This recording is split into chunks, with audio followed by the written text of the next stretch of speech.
सभी हिंदी साहित्य प्रेमियों का हिंदी साहित्य की क्लास में आपका हार्दिक स्वागत अभिनंदन।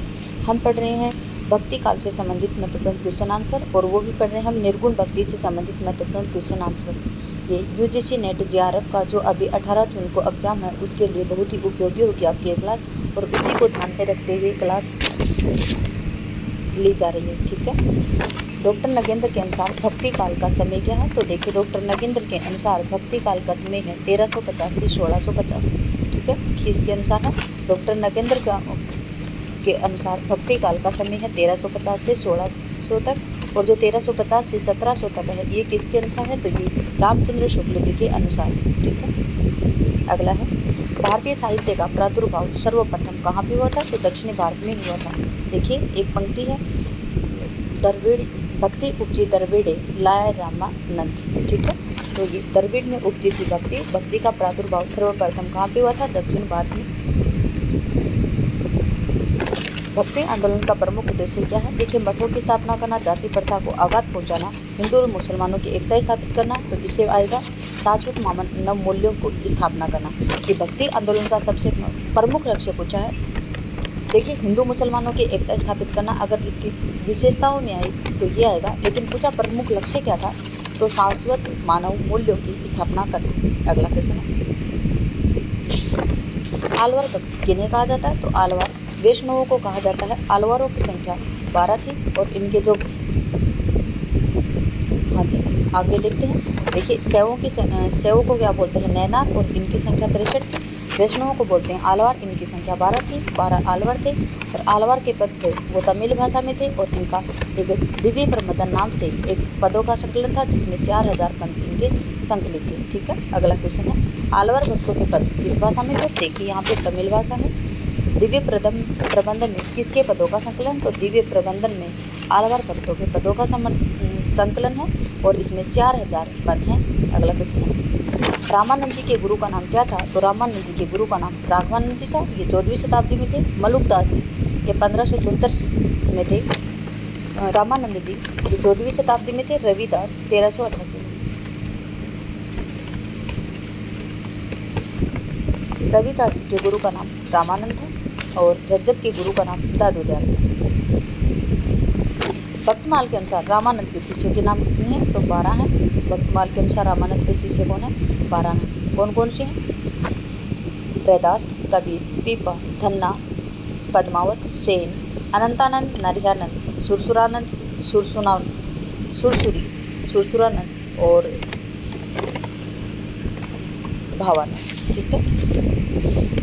रामावत संप्रदाय के प्रवर्तन किसने किया? तो देखिए, रामावत संप्रदाय का प्रवर्तन किसने किया था? रामानंद ने किया था। ठीक।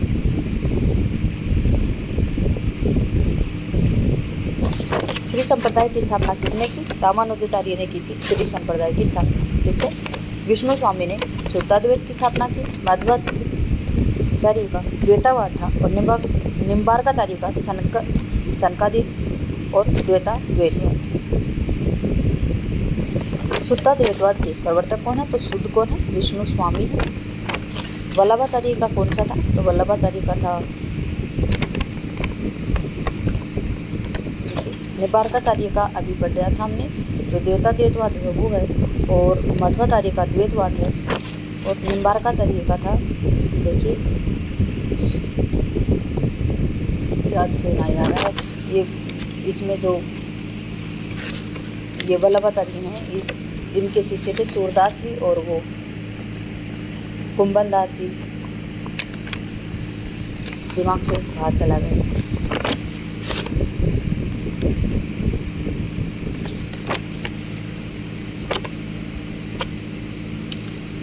आगे देखते हैं, द्वैताद्वैत के प्रवर्तक आचार्य का नाम क्या है? तो द्वैताद्वैतवाद के प्रवर्तक का नाम निम्बार्काचार्य है। ठीक है। विष्णु स्वामी का है शुद्धाद्वैतवाद, विष्णु क्या है? शुद्ध, और मध्वाचार्य का है द्वैतवाद। अगला है, अद्वैत वेदांत के प्रचारक कौन है? तो शंकराचार्य कौन है? शंकराचार्य अद्वैतवाद के प्रचारक। अगला क्वेश्चन है,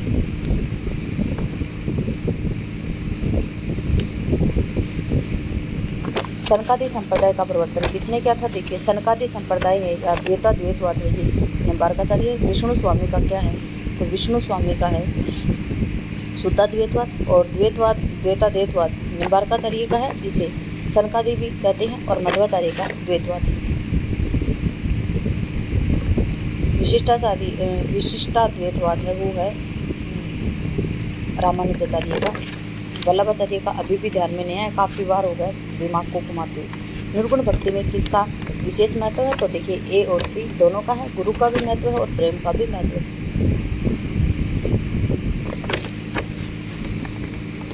निर्गुण भक्ति का आदि स्रोत क्या है, श्वेताश्वेत उपनिषद है। क्या है, श्वेताश्वर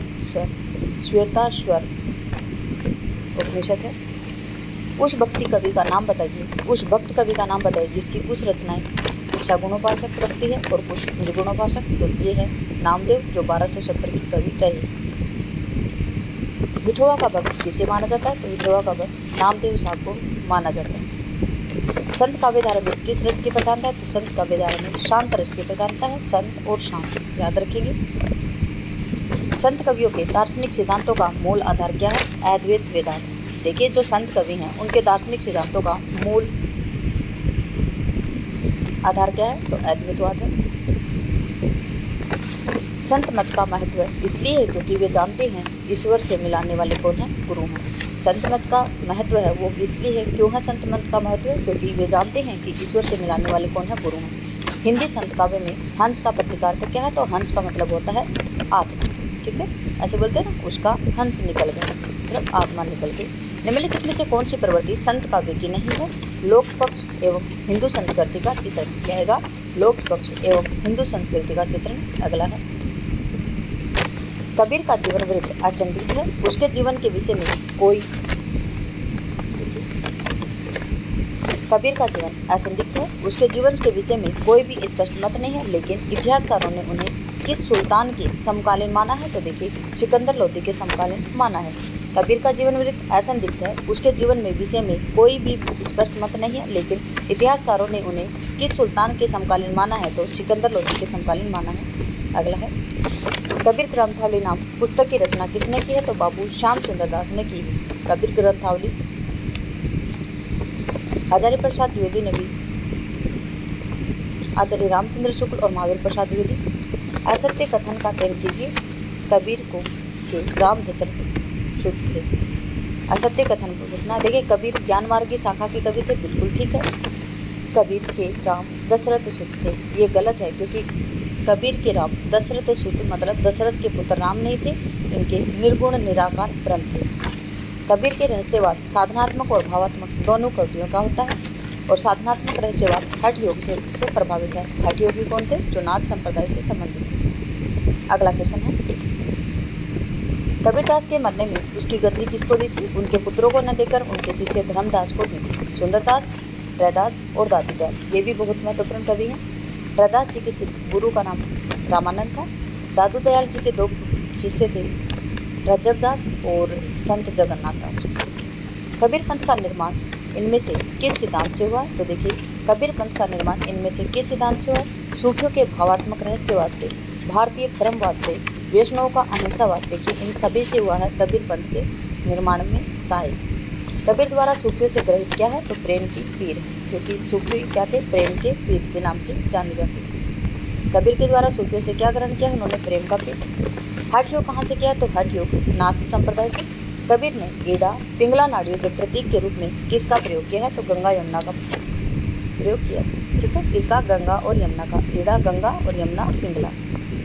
अगला है, कबीर की रचनाओं में रहस्य की अभिव्यक्ति मिलती है। कबीर का रहस्यवाद किससे प्रभावित है, तो नाथ संप्रदाय के हठ योग से प्रभावित है। ठीक है, कबीर का जो रहस्यवाद है वो किससे प्रभावित है, तो नाथ पंथ के, जो नाथ संप्रदाय का हठ योग है उससे। रामचंद्र शुक्ल की कबीर की भाषा क्या मानते हैं, तो सद्दुकड़ी भाषा मानते हैं। रामचंद्र शुक्ल ने कबीर की भाषा को क्या नाम दिया, तो सद्दुकड़ी भाषा दिया। कबीर को वाणी का डिक्टेटर किसने कहा, तो हजारी प्रसाद द्विवेदी ने कबीर को वाणी का डिक्टेटर कहा। कबीर की उलट भाषियाँ रूपांतर कौन सा रस है, तो देखिए जो कबीर की उलट भाषियाँ हैं उसमें अद्भुत रस है, क्योंकि उसमें अद्भुत बातें की गई। स्वामी रामानंद जी के जिस विरक्त दल का संगठन किया उसका क्या नाम है, देखिए वैरागी है। स्वामी रामानंद जी जिस विरक्त दल का संगठन किया उसका क्या नाम है? तो उसका नाम वैरागी है। अगला क्वेश्चन है, दस्ता भक्ति के प्रचारक कौन है? तो दस्ता भक्ति के प्रचारक रामानंद साहब हैं। बाराखड़ी सुख सागर ध्रुवचरित किसकी रचना है? तो देखिए बाराखड़ी सुख सागर और ध्रुवचरित ये मलुकदास की रचनाएं हैं। श्रृंगार रस के घोर विरोधी कौन से संत कवि हैं? तो देखिए श्रृंगार रस के घोर विरोधी सुंदरदास हैं, याद रखेंगे। और सुंदरदास सबसे ज़्यादा पढ़े लिखे कवि थे। इन संत कवियों में सर्वाधिक शिक्षित कवि कौन थे? तो सुंदरदास थे। ठीक है। कबीरदास जी बिल्कुल अनपढ़ थे। कबीरदास जी कहते थे, मसी का गढ़ छुयो नहीं, कलम गही नहीं आ। सूफी प्रेमाख्यानक काव्यों के प्रतिपाद्य है। प्रेम कथा के माध्यम से ब्रह्म जीवन मिलन, क्या है कि प्रेम के माध्यम से ब्रह्मा का जीवन मिलन किसमें है? सूफी प्रेमाख्यानक काव्यों में। भारत में सोहरावर्दी संप्रदाय का प्रचार प्रसार किसने किया था? तो बहुआदीन जकारिया ने किया था। किसने किया था? भारत में सोहरावर्दी संप्रदाय का प्रचार प्रसार किसने किया था? तो बहुआदीन जकारिया ने किया था। मुइनुद्दीन चिश्ती अजमेर में जो शरीफ दरगाह है उनसे संबंधित है। हिंदी साहित्य के इतिहास में मलिक मोहम्मद जायसी का प्रमुख स्थान है। उनकी रचना पद्मावत एक प्रसिद्ध महाकाव्य है। जायसी भक्ति काल की किस शाखा के कवि थे? तो भक्ति काल की जो निर्गुण शाखा है उसके प्रेमाश्रय धारा के प्रवर्तक कवि हैं ये जायसी। ठीक है। और जो ज्ञानाश्रय शाखा है उसके प्रवर्तक कवि कौन है? कबीर साहब। पद्मावत में पद्मावती किसका प्रतीक है? तो पद्मावती बुद्धि का प्रतीक है। असत्य कथन चुनना आपको। जायसी का पद्मावत एक प्रेमाख्यानक काव्य है, बिल्कुल ठीक है। यह सूफी प्रेम पद्धति पर आधारित है, ठीक है बिल्कुल। इसकी लौकिक प्रेम के माध्यम से अलौकिक प्रेम की व्यंजना की गई है, तो ये भी ठीक है। पद्मावत में पद्मावती विरह दशा से पीड़ित है।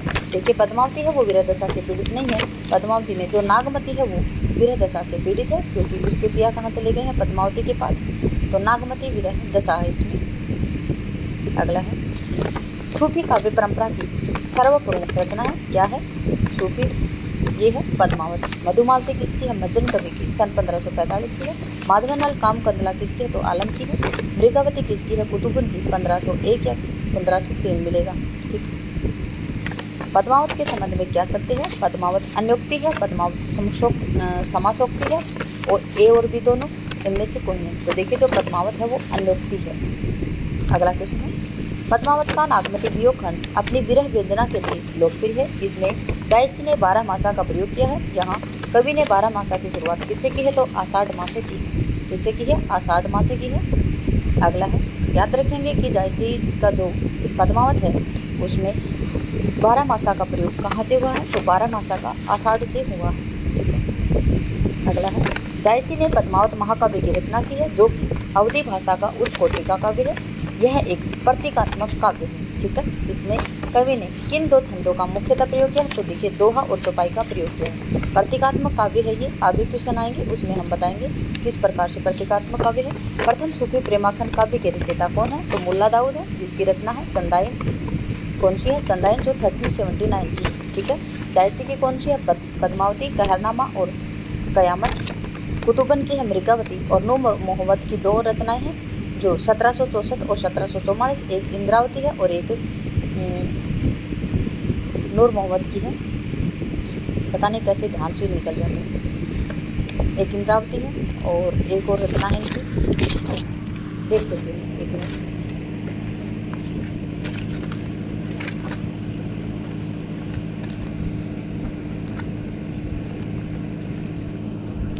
देखिए एक इनकी अनुराग बांसुरी है, जो कि कब की है? अनुराग बांसुरी है वो 1764 की है, जबकि इंद्रावती है वो 1744 की। ठीक है। अगला क्वेश्चन है, देखिए यहाँ तक पढ़ लिया था। माता प्रसाद गुप्त ने किस ग्रंथ को लोर कथा कहा है? तो देखिए जो चंदायन है, जो चंदायन रचना है उसको जो माता प्रसाद गुप्त है उन्होंने लोर कथा कहा है। ठीक है। चंदायन का रचना काल बता दिया हमने आपको, 1379 है। ठीक है। और मुल्ला दाऊद की है चंदाइन। ठीक है। यहाँ पे आया था जो प्रथम सूफी प्रेमाखानक काव्य है उसके रचयिता कौन है? मुल्ला दाऊद, और ये रचना की कौन सी है? तो चंदाइन है। ठीक है। उसी से संबंधित आगे क्वेश्चन आ गया कि माता प्रसाद गुप्त ने किस ग्रंथ को लोर कथा कहा है? तो देखिए चंदाइन को लोर कथा कहा है। चित्रावली किसकी है? तो देखिए चित्रावली है वो उस्मान की है, जो 1613 की है। कब की है? 1613 की। हंस जवाहिर, तो हंस जवाहिर किसकी है? तो हंस जवाहिर कासिम शाह की है, जो 1700 36 का है, क्योंकि हंस और जवाहिर में हमेशा 36 का आंकड़ा रहता है। अभी हमने पढ़ा था जो इंद्रावती है वो किसकी है, जो नूर मोहम्मद की कौन सी थी हमने पढ़ा था, और नूर मोहम्मद की है इंद्रावती यहाँ पे। तो देखिए इंद्रावती है ये किसकी है, ये नूर मोहम्मद की है जो 1744 की है, और जो नूर मोहम्मद की अनुराग बासुरी है वो 1764 की है। अगला क्वेश्चन है, देखिए आचार्य शुक्ल ने सूफी कवियों की प्रेम पद्धति में सर्वाधिक महत्वपूर्ण किसके माना है, तो देखिए प्रेम के पीर को माना है। सूफियों कवियों में सबसे ज़्यादा महत्वपूर्ण किसको माना है, प्रेम के पीर को माना है। ठीक है, इस बात को याद रखिए। अगली रचना है, बेमेल को आपको छाटना है। तो हंसावली किसकी है, असाइद की है। हंसावली असाइद साहब की है, और कब की है, सन 1370 की है। उसके बाद में मधुमालती मंजन जो कि 1545 की है। रूप मंजरी आलम की नहीं है, देखिए रूप मंजरी है वो नंददास जी की है। ठीक है, रूप मंजरी किसकी है, नंददास जी की है। और उसके बाद में जो आपका आलम है, आलम की है माधवानल कामकंदला जो 1544 की है। आलम की क्या है, माधवानल कामकंदला जो 1584। ठीक है, उसके बाद में चिताई वार्ता जो नारायण दास की है। चिताई वार्ता है वो नारायण दास की कब की है, तो 1590 की। ठीक है, कब की है, 1590 की। अगला है, जान कवि ने कितने ग्रंथों की रचना की है। जान कवि हैं, उन्होंने कितने ग्रंथों की रचना की है, तो 78 की है। अगला है, देखिए तीर्थ व्रत न करो अंदेशा, तुम्हारे चरण कमल मतेसा, जह तह जाओ तुम्हारी पूजा, तुम सा देव और नहीं दूजा। क्या है, तीर्थ व्रत न करो अंदेशा, तुम्हारे चरण कमल मतेसा, जह तह जाओ तुम्हारी पूजा, तुम सा देव और नहीं दूजा। तो ये मलिक मोहम्मद जायसी से संबंधित है। अगला है, गुपुत रहूं कोऊ लखन न पावे, प्रगट भय कुछ हाथ नावे, गुपुत रहे तेई जाई पहुँचे, प्रगट नीचे गए विगुचे। प्रस्तुत काव्य पंक्तियों में रचनाकार कौन है, तो उस्मान साहब है। उस्मान की रचना आपको पता है, तो चित्रावली है जो 1613 की। रैदास जी के गुरु का नाम रामानंद है, और रैदास जी खुद किसके गुरु थे, तो ये मीराबाई के गुरु थे। रजबदास ये दादू दयाल के गुरु हैं, दादू दयाल जी के शिष्य हैं, और दादू दयाल इनका जन्म सन 1544 को हुआ था। ठीक है, ये देखिए बहुत ही अच्छी लाइन है, पाती तोड़ी न पाहन पूजी, देवल देव न ध्याऊंगा, पात पात परशोत्तम रागा, राधा टाकू मैं ना सताऊंगा। तो ये नामदेव की पंक्तियां हैं, किसकी हैं, नामदेव की पंक्तियां हैं। अगला है, यह सिर नवे राम को नाही गिरियो टूटा, आन देव नहीं परसिए, यह तन जाए छूट। क्या है, यह सिर नवे राम को नाही गिरियो टूट, आन देव नहीं परसिए, यह तन जाए छूट। ये चरणदास जी की पंक्तियां हैं। आगे है, लोकामती के भोरा रे, जो काशी तन तजे से कबीरा, तो रामई कहाँ निहोरा रे। उपयुक्त पंक्तियों में कबीर का अभिप्राय क्या है, देखिए संसार के लोग अबोध और भोली बुद्धि वाले हैं, बिल्कुल ठीक है। लोग समझते हैं कि काशी में प्राण त्यागने से मोक्ष मिलता है, बिल्कुल ठीक है, ऐसा मानते हैं लोग। लेकिन कबीरदास जी नहीं मानते हैं। कबीरदास जी ने अपने प्राण जाके मगहर में त्यागे थे। मोक्ष के संबंध में किसी विशेष स्थान पर प्राण त्यागने से है, बिल्कुल गलत। रूढ़ियों और अंधविश्वासों का खंडन किया गया है इसमें, बिल्कुल ठीक। मैं अपने साहब संग चली, हाथ में नारियल मुख में बीड़ा, मोतियन मांग भरी, लिल्ली घोड़ी जरद को छेड़ी, तापे चढ़ी के चली, नदी किनारे सतगुरु भेटे, तुरंत जन्म सुधरी। तो देखिए ये किससे संबंधित है, तो ये जन्म मरण के चक्र से मुक्ति है इसमें। ठीक है, क्या है इसमें, जन्म मरण का जो चक्कर है उससे मुक्ति है। उसके बाद में है, सतगुरु की कृपा है, परम आनंद का अनुभव है, और जीवात्मा परमात्मा का मिलन। तो देखिए ये चारों कथन है इसमें बिल्कुल राइट दिख रहे हैं। तो देखिए 1 2 3 4 यहाँ पे सही है। अगला क्वेश्चन है,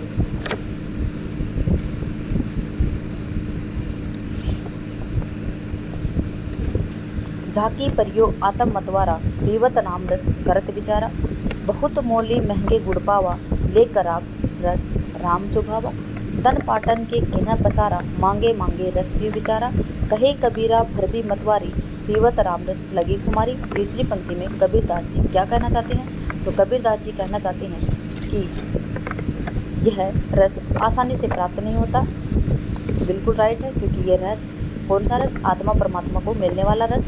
राम रस को पीकर जीवात्मा आत्मा में मग्न हो जाती है। देखिए ये नहीं आएगा। राम रस को पीकर जीवात्मा आत्मा में परिणत हो जाती है। तो देखिए कबीरदास जी राम को नहीं मानते थे। इस रस को पाने के लिए बहुत मूल्य चुकाना पड़ता है। तो बिल्कुल ठीक है। गुड़ बहुत महंगा होता है, इसका भी संबंध नहीं है। तो आपका 1 और 3 बिल्कुल राइट। 1 और 3 आपके डी ऑप्शन में है। आगे है बिरन उठे भी पड़े दर्शन कारणी काम राम मुआ पीछे देहु की सो दर्शन के ही काम। तो ये किससे संबंधित है? जीवात्मा परमात्मा के योग में तड़प रही है, वह परमात्मा के दर्शन करना चाहती है। यह दर्शन हेतु उठने का प्रयास करती है परंतु गिर पड़ती है। अतः परमात्मा के दर्शन उसके किसी काम के नहीं है। तो देखिए कि 1 2 3 4 बिल्कुल ठीक है। भक्ति आंदोलन ईसाइत की देन है, यह कथन किसका है? तो आचार्य शुक्ल का है, हजारी प्रसाद द्विवेदी, डॉक्टर श्याम सुंदर दास और गिरीशन। तो देखिए ईसाइत की देन गिरीशन जी का है। आचार्य शुक्ल मानते हैं कि जो मुसलमानों का जो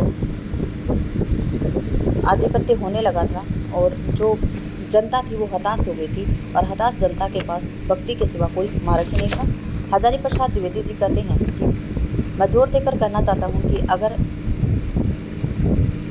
मुसलमान अगर आए नहीं होते तो भी ऐसा ही विकास होता जैसा अभी है। स्वाभाविक विकास बताया उन्होंने। देखिए अगला क्वेश्चन है अपने पुरुष से हताश जाति के लिए भगवान की शक्ति और कर्म की ओर भक्ति और भगवान की शक्ति और कर्म की ओर ध्यान ले जाने के अतिरिक्त दूसरा मार्ग क्या था? यह किसका कथन है? तो आचार्य शुक्ल जी का है। भक्ति धर्म का रसात्मक रूप है, ये किसका है? आचार्य शुक्ल का है। भक्ति है वो धर्म का रसात्मक रूप है, ये आचार्य शुक्ल का कथन है। अगला पराजय के बाद व्यक्ति अपनी आध्यात्मिक श्रेष्ठता प्रदर्शित करना चाहता है, यही मनोवृत्ति भक्ति आंदोलन का स्रोत है। यह कथन किसका है? तो बाबू गुलाब राय का।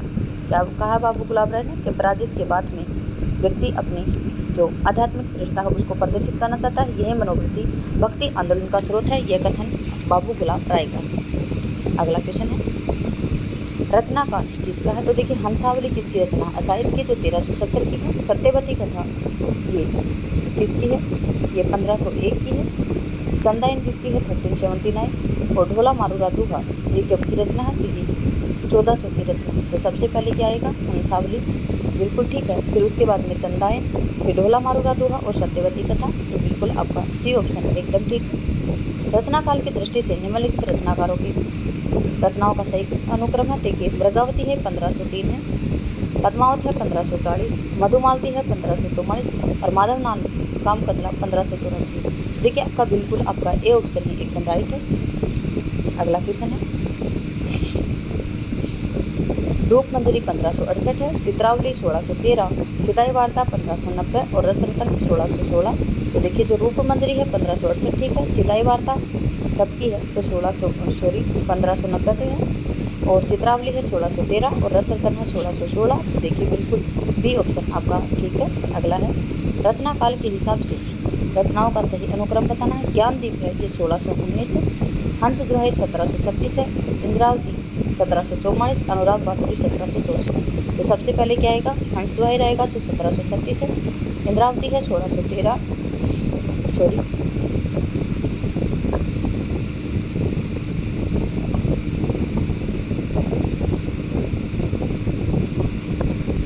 उसके बाद में हंस जोहर है बिल्कुल ठीक। और फिर ज्ञानदीप के रचना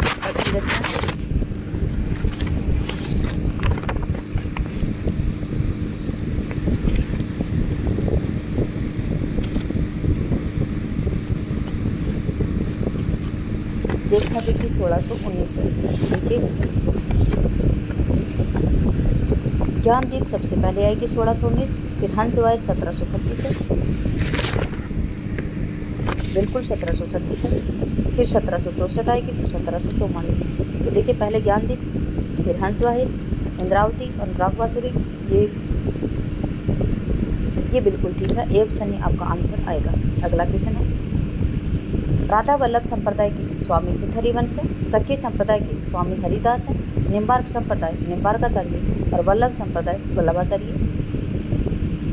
अगला है अद्वैत वेदांत शंकराचार्य से, विशिष्टाद्वैतवाद रामानुज है, द्वैतवाद मध्वाचार्य है, शुद्धाद्वैतवाद विष्णु स्वामी है, निम्बार्काचार्य हैं ये सनकादि संप्रदाय और एक इनका है द्वैतवाद। अगला है गौड़ीय संप्रदाय के प्रवर्तक कौन है? चैतन्य महाप्रभु हैं। श्री संप्रदाय श्री नामानुजाचार्य हैं। राधा वल्लभ संप्रदाय स्वामी हित हरिवंश है। हरिदासी संप्रदाय स्वामी हरिदास है। अगला है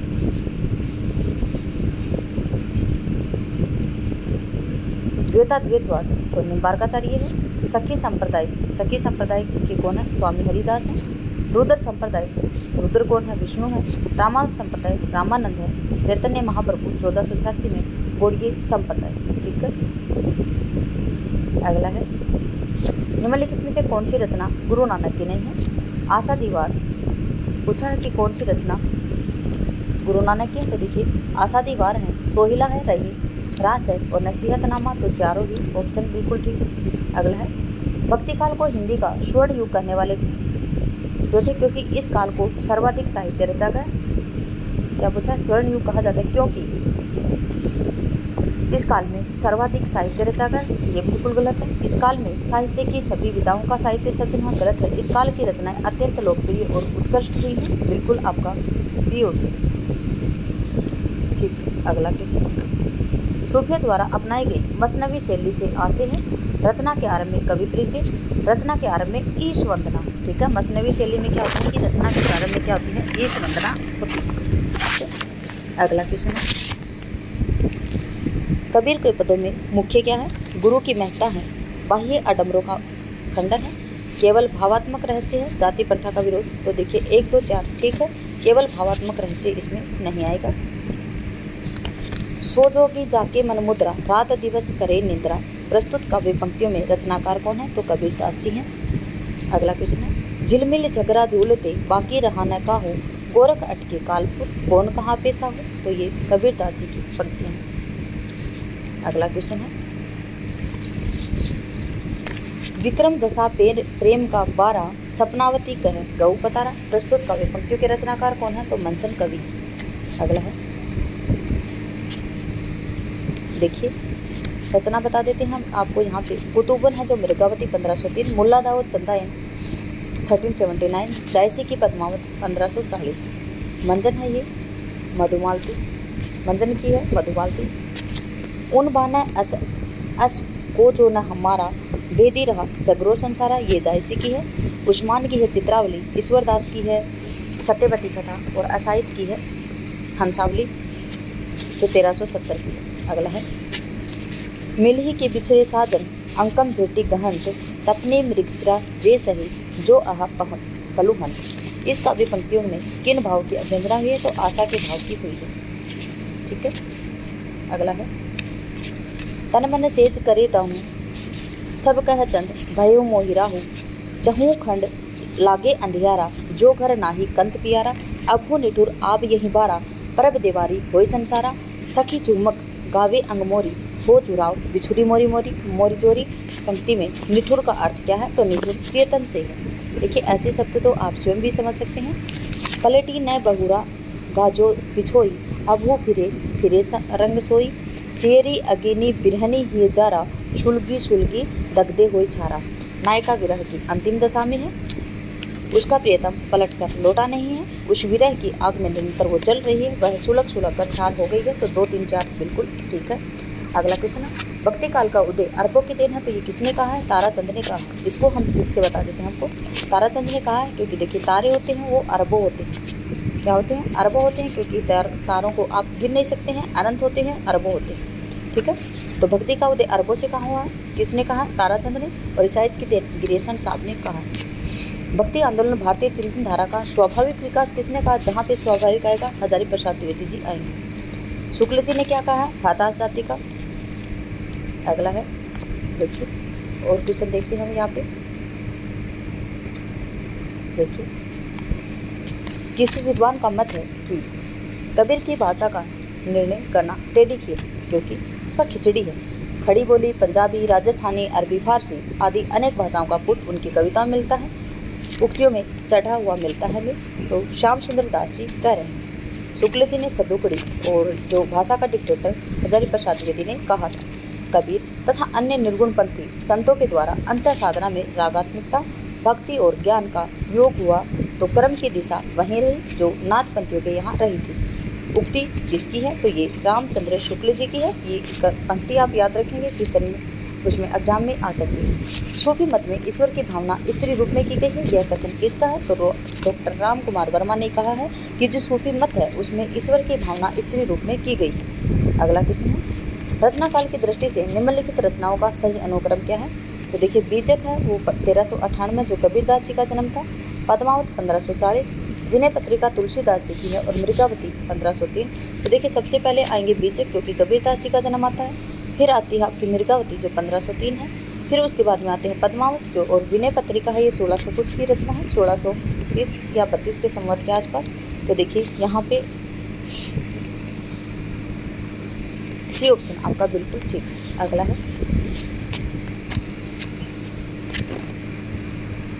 निम्नलिखित रचनाओं का सही अनुक्रम क्या है? तो देखिए, ढोला मारूरा दोहा, सत्यवती कथा, ढोला मारूरा दोहा 14वीं शताब्दी का, सत्यवती कथा 1501 है, मधुमालती मंचन 1545 है और चित्रावली 1613। तो देखिए आपका ए ऑप्शन यहाँ पे ठीक आएगा। अगला है, बीजक अंगवधु अखरावट और सतपानी। तो देखिए, सतपानी है गुरु नानक दास की, ये जो 1544 से थे।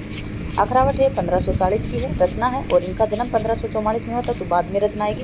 अंगवधु किसकी है? तो देखिए, अंगवधु के नाम से किसने किया था, संपादन किया था? दादू दयाल के शायद शिष्य है रज्जब, उनकी है ये अंगवधु। ठीक है, तो दादू दयाल जी का जन्म 1544 में दादू दयाल जी का जन्म हुआ था। इनका जन्म 1469 में हुआ था, शायद 69 या 59।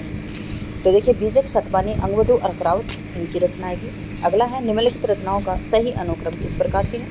तो देखिए, कबीर ग्रंथावली है, संत गुरु रविदास वाणी है, नानक वाणी है और सुंदर ग्रंथावली है। इनको आप किस प्रकार से याद रखेंगे? क्योंकि जो कबीरदास जी का, संत गुरु रविदास जी का और नानक जी का, सुंदरदास जी का अगर आपको जन्म याद है तो आप उसी हिसाब से रचनाओं का क्रम भी लगा सकते हैं। देखिए,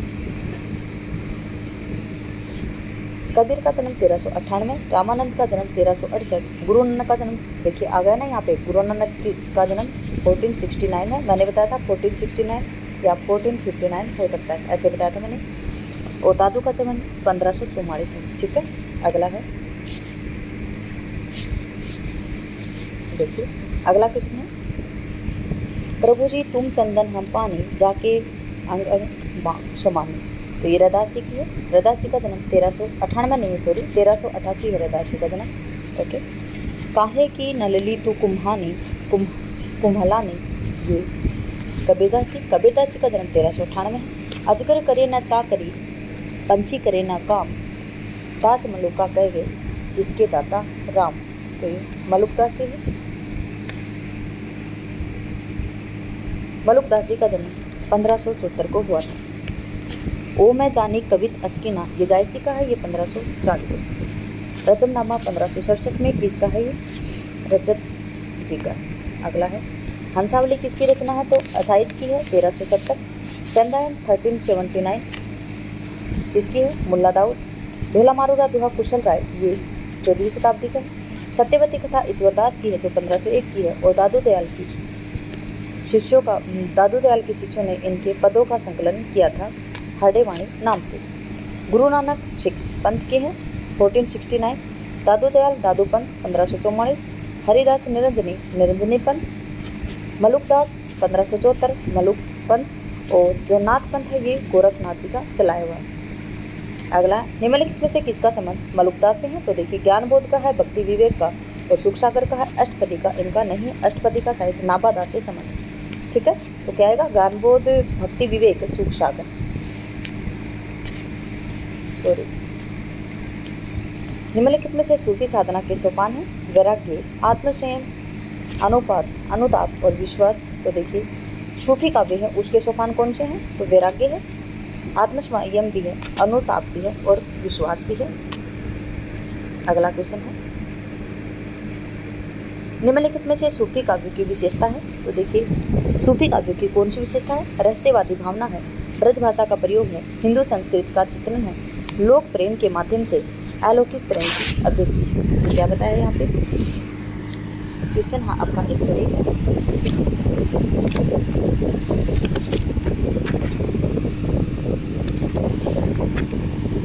रहस्यवाद की भावना है।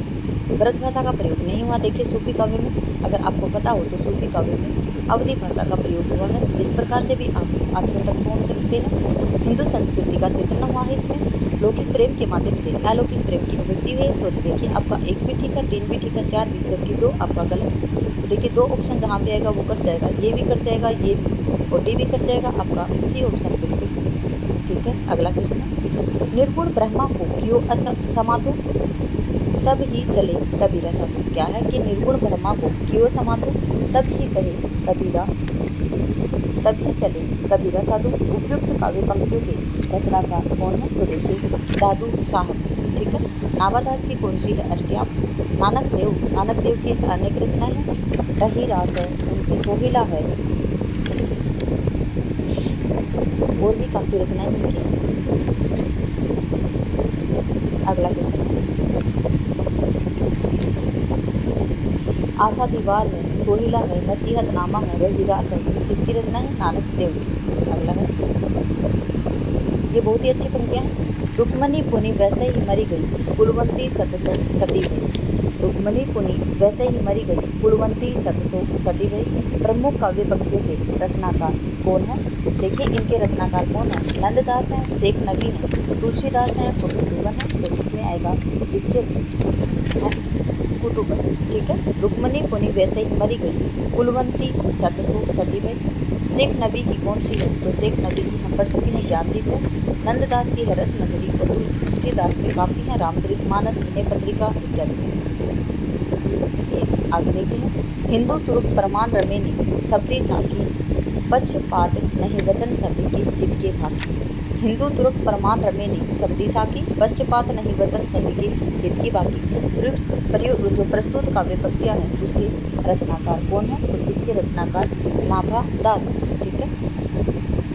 अगला है, भक्ति द्रविड़ी उपजी लाए रामानंद, प्रकट किया कबीर ने 7 नौखंड। उत्कृष्ट काव्य पंक्तियाँ के रचनाकार कौन है? देखिए क्या पूछा है? भक्ति द्रविड़ी उपजी लाए रामानंद, प्रकट किया कबीर ने 7 नौखंड। क्योंकि 7 द्वीप और 9 खंडों में किसने प्रकट किया था? कबीर दास जी ने किया था। भक्ति कहाँ पे उपजी थी? द्रविड़ में उपजी थी। और लाए कौन थे? रामानंद साहब लाए थे। तो ये किसके ये काव्य पंक्ति के रचनाकार कौन है? तो कबीर दास जी। अगला है, तरीवर छरही बन ढाबा, भई ओनंत खुली भरे शाखा, करही बसंती हिये हुलासु, मोह कह भा जगदुन उदासु, भागो करही सब चाचरी जोड़ी, मोहितन लाई विनय सब गोरी, जो पे पीऊँ रजत अस्पावा, जरत मर्द मोहि रोष न आवा। उक्त पंक्तियों में जायसी का अभिप्राय क्या है? तो जायसी का अभिप्राय किससे संबंधित है? देखिए फागुन के महीने में वनस्पति उल्लास से भर गई है, सभी अत्यंत व्याकुल हो गए हैं, नायिका के लिए संसार दोगुना उदासा हो गया है, चारों ओर पत्ते झड़ रहे हैं। तो ये आपके 106 में आंसर है। आपका बी आंसर क्या है कि जो सभी अत्यंत व्याकुल हो गए हैं और जो नायिका के लिए संसार दोगुना उदास हो गया है, ठीक है। अगर आप नागमती द्वितीय खंड को पढ़ेंगे तो आपको पद्मावत के अंतर्गत आप नागमती के वियोग की इतनी मार्मिक दशा बताई है ना जयश्री जी ने कि आपको सहन से बाहर हो जाएगी कि ऐसे हो गई है वो कि मरने के लिए हो गई है, उसका कंकाल बचा हुआ है, वो अपने बीवी के पास कभी कौवे को भेज रही है, कभी भंवरे को भेज रही है, कौवे से बोल रही है कि उससे बोलो कि मेरा काला रंग तो रानी पद्मती की जो जल कर जो उसकी गंध आ रही है उससे धुआं उठ रहा है, उससे मेरा रंग काला हो गया। काफ़ी है इसकी मतलब जो हम सारांश पढ़ते हैं और जो व्याख्या पढ़ते हैं इनकी तब बहुत ही अच्छे से समझ में आता है। तो हमारा एक और आंसर है घिरिन परेवा कोई पीऊ आओ बेटी परू टूटी, नारी पराए हाथ है तो ही भी पाव न छूटी। उपयुक्त कवियों में उपयुक्त पंक्तियाँ उसमें घिरिनी परेवा का संबंध किससे है? तो आपका 107 का क्वेश्चन है। तो इसका आंसर क्या आएगा? देखिए प्रियतम से है बिल्कुल ठीक है, और गिरहबाज कबूतर से है, नायिका से नहीं है, और मन रूपी किसी से नहीं। तो 1 और 2 आपका आंसर ठीक है। अगला है अस्पर्जह विरह का गठा, मेघ सांभरे धुआं जो उठा, डाटा राहु केहू का दाता, सूरज जरा चांद जरी आता। अगला है आगे है उपयुक्त पंक्तियों में किन किन भावों की व्यंजना हुई है? विरह ताप की हुई है, विरह ताप की हुई है, प्रेम की पीड़ा की हुई है, अतिशोक्ति की भी है और लोक तत्व की भी। देखिए विरह ताप भी है इसमें, प्रेम की पीड़ा भी है और अतिशोक्ति अलंकार का भी यहाँ पे बहुत प्रयोग किया गया है, क्योंकि जैसी भावना नहीं होनी चाहिए, जैसी स्थिति नहीं होनी चाहिए वो जायसी जी ने बताई है। लोक तत्व इसमें नहीं है, तो देखिए यहाँ पे आएगा 1, 2, 3 आपके ऑप्शन में। ऐसे थे कबीर सिर से पैर तक मस्त मौला, आदत के अक्षर स्वभाव के पकड़, दिल के तर दिमाग से दुरुस्त, भक्तों के लिए मेरी ढेरदारी के लिए प्रचंड। यह कथन किसका है? तो ये कथन आपको हजारी प्रसाद द्विवेदी जी का है। हजारी प्रसाद द्विवेदी जी के अनुसार कबीर क्या थे? मस्त मौला से सिर से पैर तक। अगला है प्रतिभा उनमें कबीर में बड़ी प्रखर है। कबीर के संदर्भ में यह कथन किसका है? तो देखिए ये कथन आपका आचार्य रामचंद्र शुक्ल जी का है। क्या ये जो रामचंद्र शुक्ल जी बोलते हैं कि प्रतिभा उनमें कबीर में प्रखर है, और कबीर के संदर्भ में यह कथन किसका? तो आचार्य रामचंद्र शुक्ल जी का। अगला है भाषा पर कबीर का जबरदस्त अधिकार था। ये वाणी के डिक्टेटर और कबीर के संदर्भ में यह कथन किसका है? तो ये हजारी प्रसाद द्विवेदी का है। अगला है समूचे भारतीय इतिहास में अपने ढंग का अकेला साहित्य है, इसी का नाम भक्ति साहित्य है। यह एक नई दुनिया है। यह कथन किसका है? नई दुनिया किसने कहा है? तो नई दुनिया आपका हजारी प्रसाद द्विवेदी ने कहा है। क्या कहा? नई दुनिया किसने कहा है? जो भक्ति काल को, तो हजारी प्रसाद द्विवेदी ने कहा है। लेकिन जोर देकर कहना चाहता हूँ कि अगर इस्लाम भी नहीं आया होता तो भक्ति साहित्य का 12 आना वैसा ही होता जैसा आज है। भक्ति काल के संबंध में यह कथन किसका है? तो ये हजारी प्रसाद द्विवेदी का है। किसका है? हजारी प्रसाद द्विवेदी का। अगला है बिजली की चमक के समान अचानक समस्त पुराने धार्मिक मतों के अंधकार के ऊपर एक नई बात दिखाई दी। कोई हिंदू नहीं जानता था कि यह बात कहाँ से आई और कोई भी इसके प्रादुर्भाव का कारण निश्चित नहीं कर सकता था। भक्ति काल के संदर्भ में यह कथन किसका है? तो देखिए ये कथन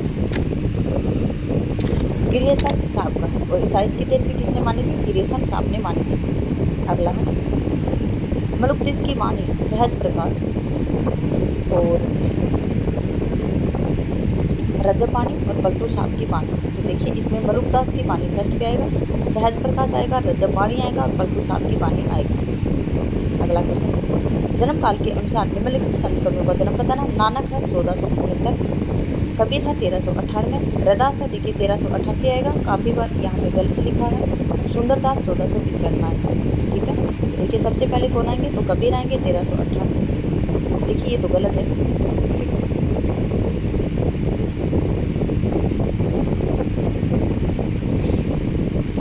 इस हिसाब से जो क्वेश्चन आ नहीं रहा है। देखिए 1300 रैदास जी सबसे पहले आते हैं, कबीरदास जी, फिर सुंदरदास और नानक। देखिए नानक 1469 में आ गए और सुंदरदास जी 1495 में भी आ रहे हैं। तो देखिए यहाँ पे ऑप्शन तो कबीर, रैदास, नानक, सुंदरदास दिया है। बिल्कुल मुझे तो लेकिन इस क्वेश्चन में कन्फ्यूज लग रहा है। अगला क्वेश्चन देखिए जन्म काल के आधार पर निम्नलिखित संत कवियों का जन्म बताना आपको। दादू दयाल 1544, मरुकदास 1574, दरिया साहब और स्वामी प्राणनाथ। तो देखिए यहाँ पे 117 में क्या आएगा? 117 में आपका डी आंसर आएगा, क्योंकि सबसे पहले दादू दयाल आएंगे 1544, फिर मलुकदास हैं 1574, स्वामी प्राणनाथ और दरिया साहब। अगला है कवियों के जन्म काल के हिसाब से बताना आपको। तो धर्मदास हैं, इनका 1418 है, जायसी है 1500, रविदास है 1398 और नामदेव है 1370। तो सबसे पहले कौन आएंगे? नामदेव आएंगे, फिर रविदास, धर्मदास और जायसी। जपू जी किसकी है? तो जपू जी गुरु नानक साहब की है। बीजक किसकी है? तो कबीरदास जी की शिष्य किसकी है? धर्मदास जी की है। अष्टपदी किसकी है? हरिदास निरंजन की। और हरडे वाणी किसकी है? दादू दयाल की। देखिए अष्टपदी पीछे मैंने आपको बताया था नाभादास जी की है, वो अष्टयाम है नाभादास जी की। अष्टपदी किसकी है? हरिदास निरंजनी की है। उस क्वेश्चन को आप सही कर लें। मलुकदास जी की ज्ञानबोध और 12 खड़ी और मलुकदास जी की है ज्ञानबोध, 12 खड़ी, सुख सागर और अवतार लीला। अगला क्वेश्चन है रूप मंजरी किसकी है? नंददास की है। मधुमालती मंजन की है। मृगावती कुतुबन साहब की है। चित्रावली उस्मान की है। मंजन 1545 की है। कुतुबन 1503 की है। उस्मान 1613 की है। नंददास की है रूप मंजरी और कबीर की है साकी शब्द रमेली और बीजक में इनका संग्रह है। देखिए 121 से क्वेश्चन करेंगे हम अगली क्लास में, क्योंकि क्लास बहुत लंबी होती जा रही है। क्लास में बने रहने के लिए आपका धन्यवाद। आपका दिन शुभ रहे। जय हिंद, जय भारत, जय जवान, जय किसान।